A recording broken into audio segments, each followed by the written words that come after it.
And we're still going live, and Todd Morgan is coming in. Very good. Okay. Let's just assume we're live because I lost where the Okay. okay. You think we're live? Yes, we're live. Okay. Good evening, everyone. Welcome to the Environment Subcommittee. We have 4 bills on the agenda, and let's start, Kristen, with House Bill 321. Could you remind us what this bill does? Yeah, so House Bill 321 is extending a deadline under a study that's required under existing law regarding synthetic turf.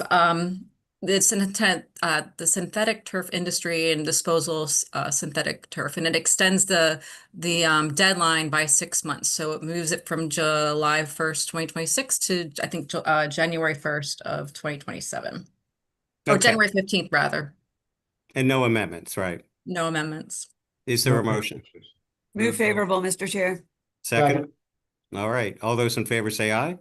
Aye. Opposed? Okay, bill passes. Okay. House Bill 429.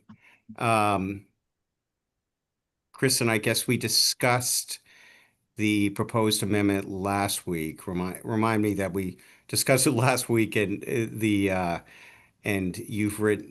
we discussed the amendment that has it focus on just the ag grant, and we have gotten approval from appropriations for the grant amount. Is that right? That's correct. So the fiscal note has been brought down. Now there is still an operational impact on the department, but that was, we were still given the green light to move ahead with the bill. Okay. So, anyone have any questions about the amendments?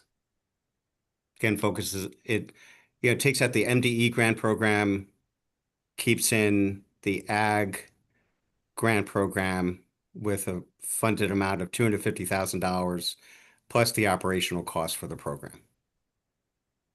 So I have a question. Yes, Delegate Fraser-Hidalgo. So from what you were saying earlier, does that remove the fiscal note down? And they're saying that they can do it with existing resources? No. No. Okay, so the fiscal is still 297 or 320? So the fiscal impact is roughly around $350,000. $250,000 is the mandated amount for the grant program. And then the estimate is that it would take one pin to implement a grant program, and that comes in around $100,000. But we do have the green light to Okay. move the bill as amended. All right, well then I'll second it. Okay, well let's go to the amendments first. Delegate Fraser-Hidalgo, you want to move the amendments? Yeah, did we talk through the amendments yet? We haven't talked through them yet, have we? Yeah, well, we summarized them. Kristen, could you Yes, review so the bill as introduced would have set up 3 different grant programs, one within the Department of Agriculture, which is what is remaining in the bill, and then there was two grant programs established under MDE. And the MDE components are out of the bill. So what remains is the on-farm organics diversion and recycling grant program, Move the amendment, Mr. Chair. as well as the mandated funding amount of $250,000. Okay, Delegate Fraser-Hidalgo, you good? Yeah. Okay, so a second on the amendment. Second. Okay, all those in favor of the amendment say aye. Aye. Aye. Opposed? All right, the bill as amended. Is there a motion? So moved. Second? Okay, all those in favor of the bill as amended say aye. Aye. Aye. Opposed? Okay, bill passes as amended. Thank you. All right, House Bill 663. So we do have amendments for that bill, and Kristen, could you discuss them? And again, everyone should have gotten the amendments that that are being proposed. I can discuss them, but would you like me to Sure. bring them up? Yeah, why don't you do that?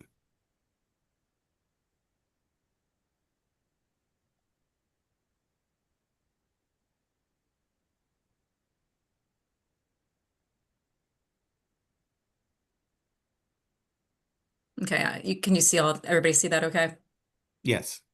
So the bill, as introduced, requires the Department of the Environment to report to certain committees of the General Assembly every 6 months on certain changes in federal policy on greenhouse gas emissions. And so what the amendment does here is that it broadens the charge to report every 6 months on changes in federal environmental policy that have been deemed legally valid by a final decision of a federal court, and then including any change, and it lists the various changes in policy relating to greenhouse gas emissions, but it also adds a catch-all that any change that impacts the department's administration of any federally delegated authority would be included in that biannual report.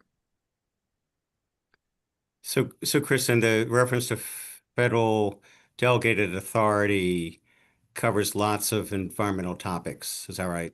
Right, and the idea is just so that the department is, they're likely looking into this too, and then the communication with the legislature about anything that would be impacting their regulatory, authority in the state. Right. Okay. Delegate Frazier Hidalgo. Yeah, I see no fiscal, right? There's no fiscal note to this. There's no. The fiscal note is indicates that this is can be implemented with existing budgeted resources. And it remains that with the amendments.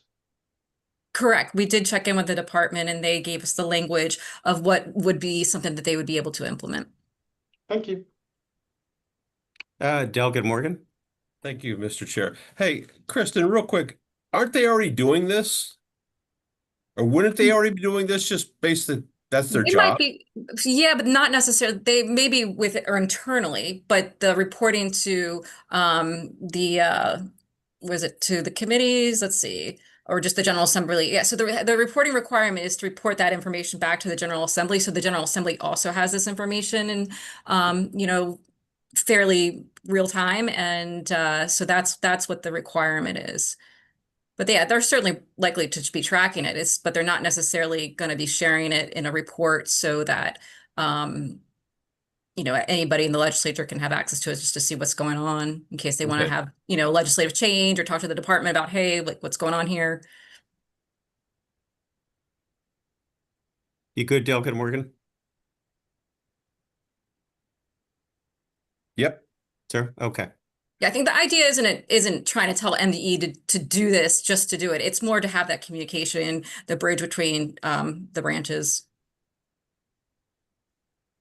Okay. Any other questions about the amendment? Would anyone like to move the amendment? So move. Second? Second. Okay. All those in favor of the amendment say aye. Aye. Opposed? The bill as amended. So moved. Second. Okay, thank you. All those in favor of the bill as amended, say aye. Aye. Aye. Opposed? Okay, bill passes as amended. Thank you. The last bill is House Bill 848. Kristen, could you remind us what that bill does? Sure. This bill, House Bill 848, is sponsored by Delegate Stein.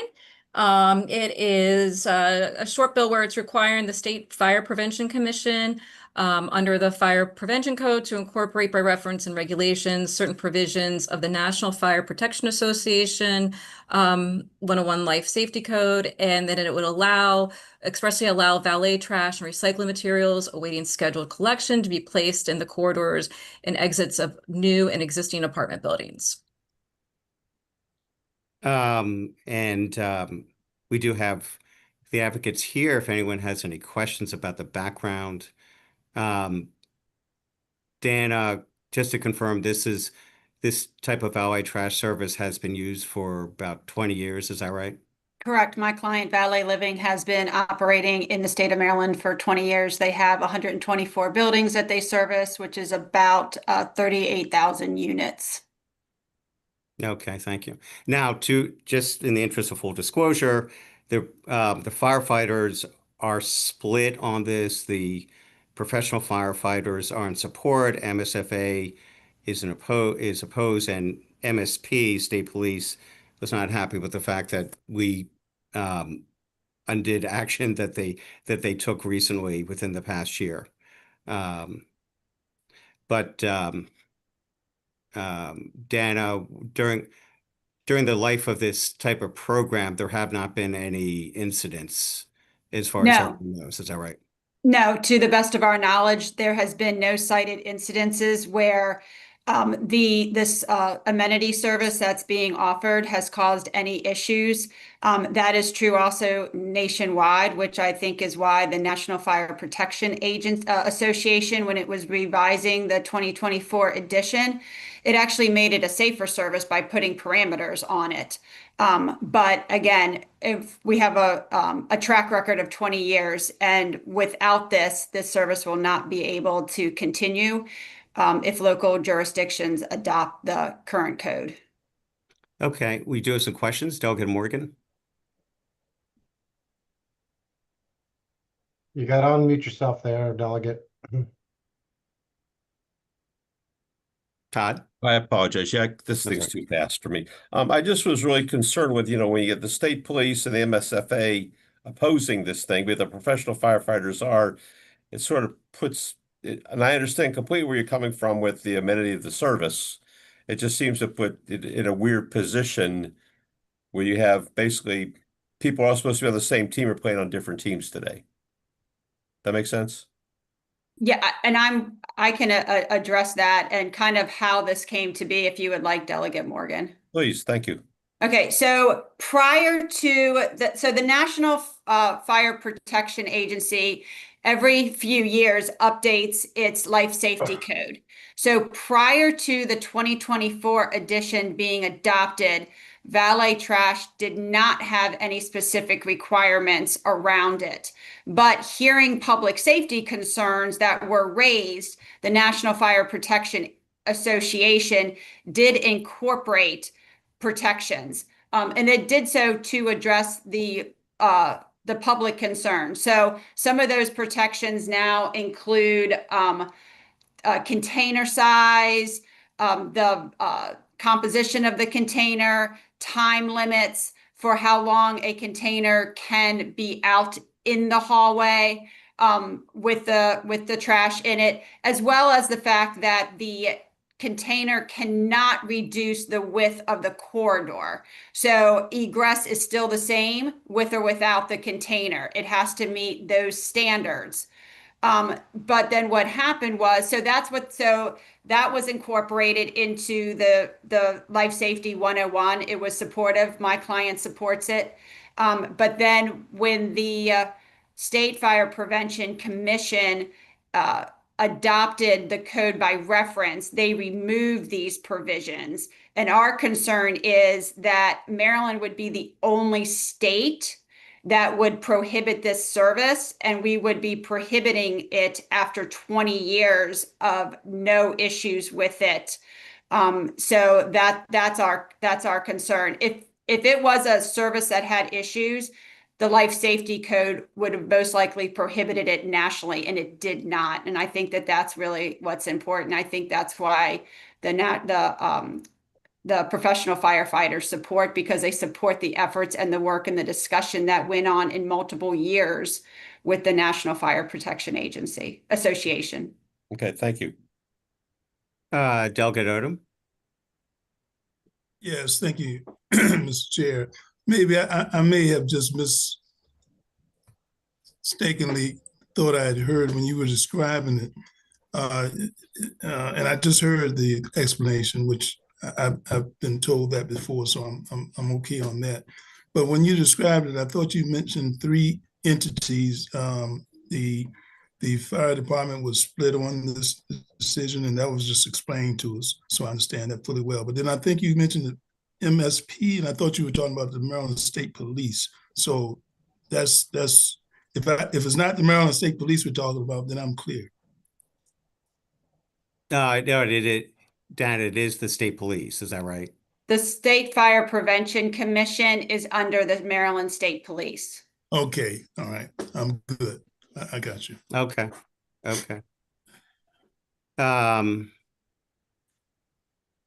Any other questions about this bill? Move for favorable adoption of it. Okay. Thank you, Delegate. Is there a second? Second. Okay, any further questions about this bill? Delegate Baylor, you have a hand up? Was that to make the motion? I was just going to say there's unfortunately a pretty big sponsor problem with the bill. Oh, Uh, nothing to be done about it. I'm sorry. There certainly is with the sponsor problem. Yes, there is. Wow, yeah, I've never heard that before. Yeah. Okay. Well, give me a mulligan on this one. Okay. So, all those in favor of the bill, please say aye. Aye. uh, Okay. Okay. Aye, aye, aye. Yeah. Hold your breath. Or, yeah, hold your breath. But anyway, anyone opposed? I'm gonna be a no till I talk to my fireman. Okay. All right. Noted. Thanks, Delegate Morgan. Bill passes. And that is it for our agenda, but I did want to ask with respect to floor presenters, I'm going to take House Bill 429. Any volunteers for the other bills that we approve? 321, 663, and now 848. No takers? I'm happy to do 321 and or 848. Okay. I'll Does take anyone- anything that you might want to give to me. Okay. Anyone else? Well, Delegate Baylor, you want to do both 321 and 848, and Delegate Guyton, you want to do 663? Sounds good. Unless somebody else wants to take one, but happy to do both. I'll do Okay. 429 if you want me to. You want to do 429? Okay, Yeah. great. Okay, we've got assignments for all four. Can you, Super. can you repeat those so that I have them? I got turned around. So, is Delegate Baylor doing 321 and 848? You good with that, Sure. Delegate? Okay. Okay, I think I got it then. And Delegate Morgan for 429 and Delegate Guyton for 663. Got it. Wonderful. Okay. Well, that is it. Let's see. How did we do time-wise? Well, we didn't meet the standard from last week of 12 minutes. We did go for 23 minutes, but not too bad. Not too shabby. So thank you, everyone. Comparatively speaking, that's really good. I wish. Don't forget that we can grab the LCV for the next 15 minutes over at Calvert House. Okay. Thanks very Bye. much. Good night. Let's do it.